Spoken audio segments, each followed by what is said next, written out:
Hello, so my name is Carmen, and I'm going to start making videos about my life and my beautiful little girl's life. Her name's Amberly.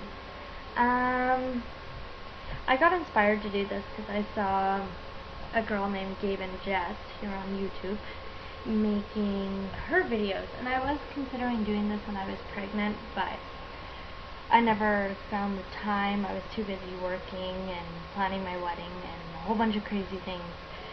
So I decided I should start now because better late than never.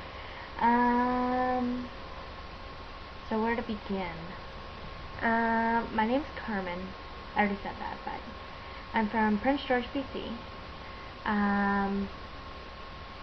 I grew up here. I went to high school here. I graduated from here, and then I moved to Kamloops and started doing my university degree at Thompson Rivers University. I then moved to Alberta shortly, and I worked as a manager at Tim Hortons. And then my husband and I, well, at the time he was just my boyfriend, we decided to move back to Prince George because we had some family members who got sick, but whatever. That's not really relevant, and I'm new at this. I'm sorry. I'm just new. I'm 20 years old. I'm currently on maternity leave. I had my daughter, Amberly, on July 5th, 2011. And so that would make her almost 4 months old. Almost, but not quite. Yeah, my husband's name is Rob. I started dating him back in 2008 when I graduated from high school. He moved with me to Kamloops, and he went to school for an industrial electrician, and that's what he's doing right now. So he's not really home all that often. He's usually out and about doing things at mills, so he travels all over British Columbia, and so he's home right now, but that could change tomorrow, kind of deal. We never know where he's going to be. So yeah, to get you caught up on my pregnancy, everything was pretty normal until the last month. The last month of my pregnancy was a living hell. I developed high blood pressure and got preeclampsia. So I was brutally sick. I was throwing up all the time. I was not feeling good. I was feeling faint and dizzy. I was put on modified bed rest by my doctor, so I really couldn't do that much. And my original due date with Amberly was July 12th, but a week early they decided to induce me because of my high blood pressure, and it wasn't getting any better, and it was becoming an unsafe environment for a baby to develop. And since I was 39 weeks gestation anyways, they decided to just go ahead with the induction. They induced me at 5 o'clock p.m. and I went home. I just started walking around. I was getting some cramps. They weren't really like normal, regular, whatever you want to call it. So I just walked around. I decided to go home and go to sleep. They told me that Cervidil, what they use to induce me with, which is vaginal induction, it usually doesn't work the first time, so I didn't think much of it. I thought, okay, I'll go in tomorrow and have this repeated. And then the contractions really started to get bad. And the contractions, I had an adverse reaction to Cervidil, where what ended up happening is my contractions, they say if you're on Cervidil and your contractions start to get too close together, to pull out the Cervidil insert and just try again tomorrow, kind of deal. So I pulled it out because my contractions were like getting to be one on top of each other, and there wasn't really much of a break. So I pulled it out thinking the contractions would stop and we could just do it again tomorrow, and hopefully they at least have a 3-minute gap like it's supposed to. But after I pulled it out, the contractions stayed. Like, it was always one on top of each other. I never had a break. And so They gave me, I had originally planned to have a completely natural birth. No medication, vaginal, the whole kit and caboodle. But, because I wasn't getting a break from my contractions, originally when I was having breaks from my contractions, I could completely manage the pain through natural methods. I was using hot showers, I was doing different positions, different stretches kind of deal, all the things I learned in prenatal class on how to cope with the pains of labor. But none of that was working when it was one on top of each other and I couldn't even stand. So they gave me morphine. I agreed to have morphine. I was going to take the laughing gas, but they said they weren't going to do that until I was at least 3 centimeters dilated and they could admit me.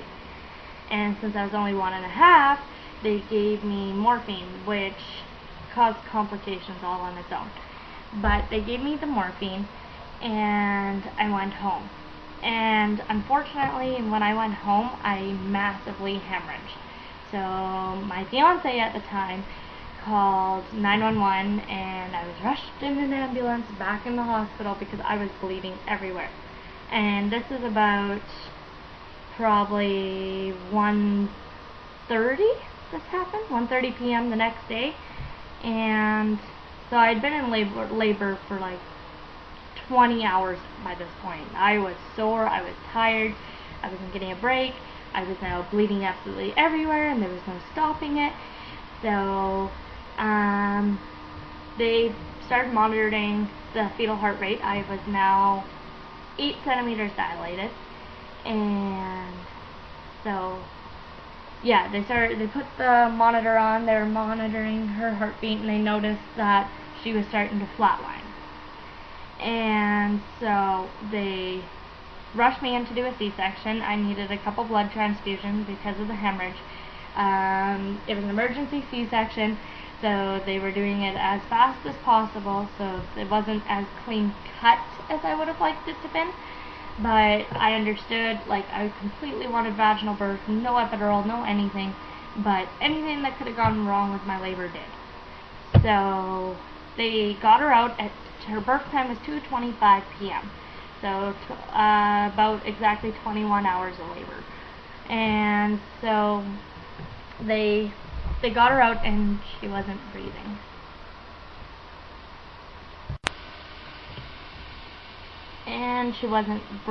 So they had to, I can't remember what they call, but, you know, pump her to get her breathing again.